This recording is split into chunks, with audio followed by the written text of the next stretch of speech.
EDSA! Itaas ang kamot sa mga angkol. Itaas ang kamot sa mga angkol. Bunalikol, bunalikol, bunalkol, bunalkol.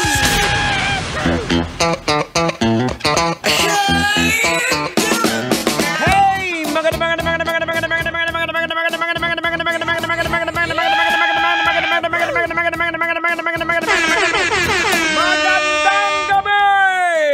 Bayan! Ay, ngayon, oo nga, ngayon ay October 31st, 2023. Huling araw sa buwan ng Oktubre! At mamaya lang, November 1 na.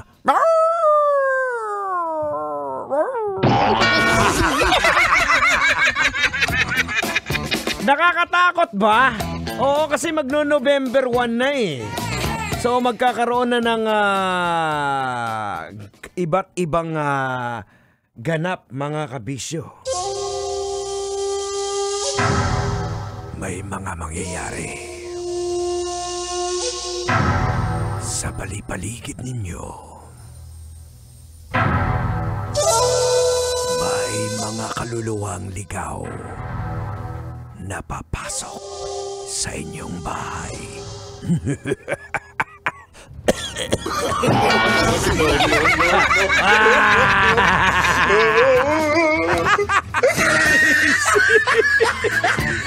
Ay, ako mga kabisyo. Eto, matanong na lang kita, Manong.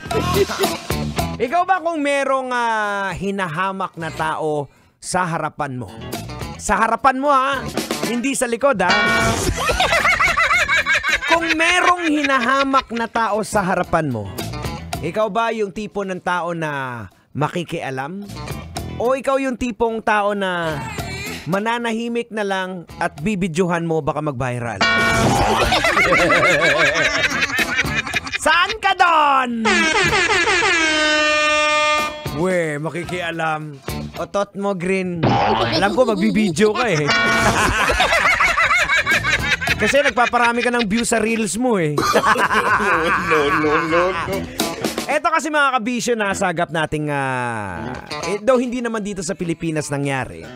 Sa ibang bansa to, na isang lalaki na naka-witness ng isang masungit na babae ang ginababaan, niyayaw-yaw.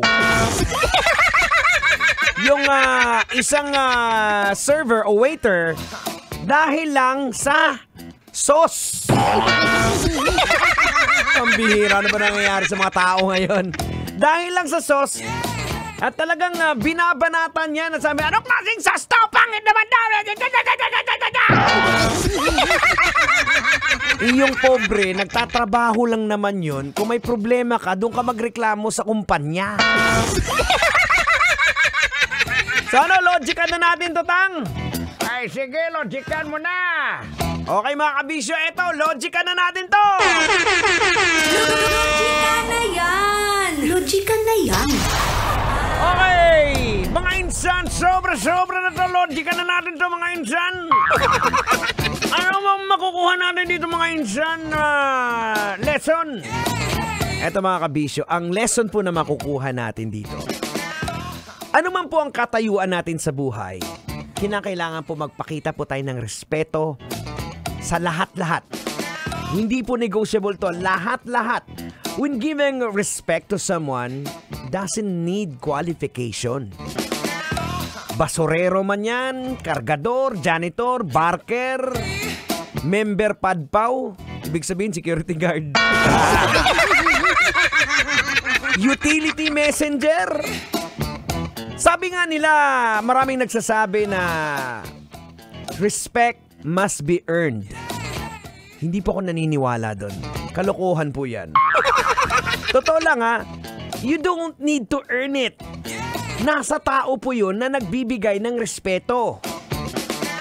That doesn't mean na kahit masama yung tao, masama ugali ng kapitbahay mo, hindi mo nare-respetohin. Diba? How can we heal the world kung ganun ang mindset natin?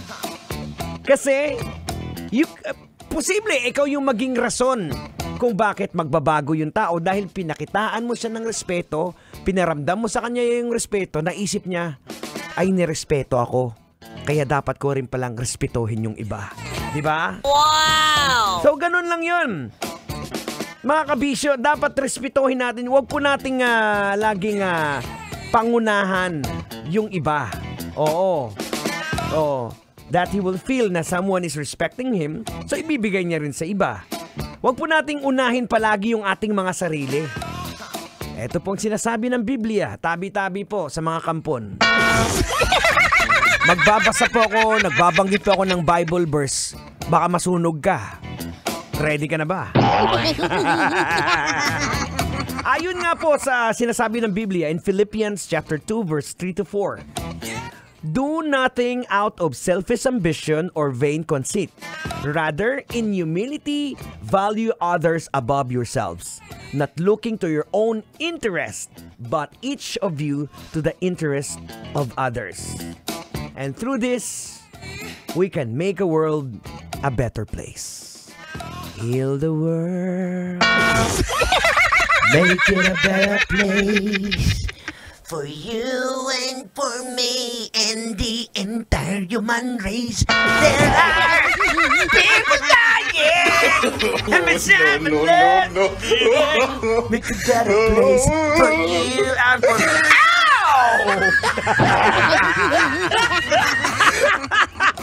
Ay, naku mga kabisyo, bilis na oras, magpapaaram na po tayo. Ang tabayanan na, susunod na. Eto na siya. Tutoy na!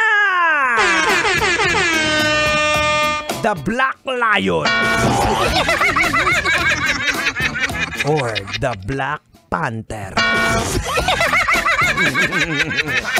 Ang inyong angkol, Totoy Bato.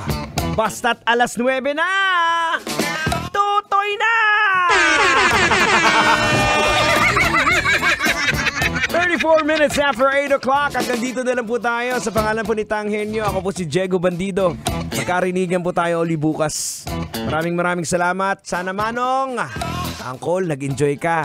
Tayong pasahero mo, gisingin mo na, baka lumagpas na sa bababaan niya. Living you with a song coming from the Six Cycle Mind featuring Glock 9 with Kasalanan. The radio, Metro's #1, Metro's #1.